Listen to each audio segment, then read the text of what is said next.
6 مباريات دون هزيمة بين البطولة والكأس عززت أكثر من ثقة فريق جمعية شلف الذي وإن كان في نهاية الموسم إلا أن أداءه يعرف منحنى التصاعدي لينزل ضيفا ثقيلا على أمل الأربعاء الباحث والآخر عن نقاط تعزز بقائه في حظيرة الكبار.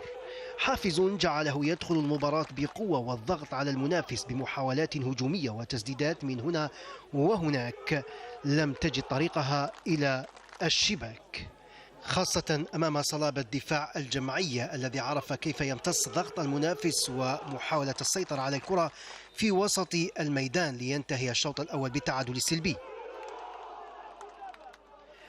وفي الشوط الثاني وتحديدا في الدقيقة 53 الجمعية تنتفض بهجمة منظمة، كرة تصل بالعربي الذي لاحظ خروج الحارس ليسددها مباشرة إلى الشباك مانحا التقدم لفريقه ومحملا أصحاب الضيافة عبء المباراة التي زاد فيها الاندفاع البدني بين اللاعبين.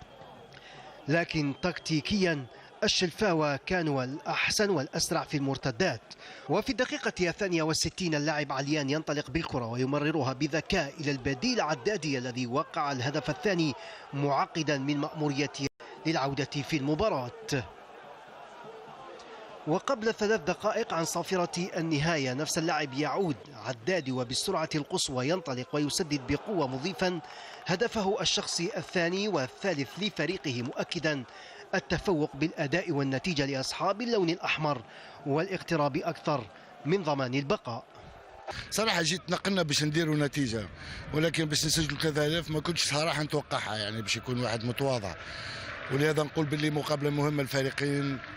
يعني اليوم حسيت رغبة كبيرة، إرادة كبيرة، انضباط في الملعب.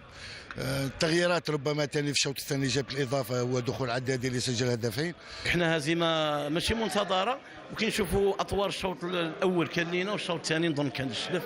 نظن واش نقول لك نقبلوا هذا الأمر وسيتي لوجيك، إن شاء الله نحاولوا نعملوا في المستقبل.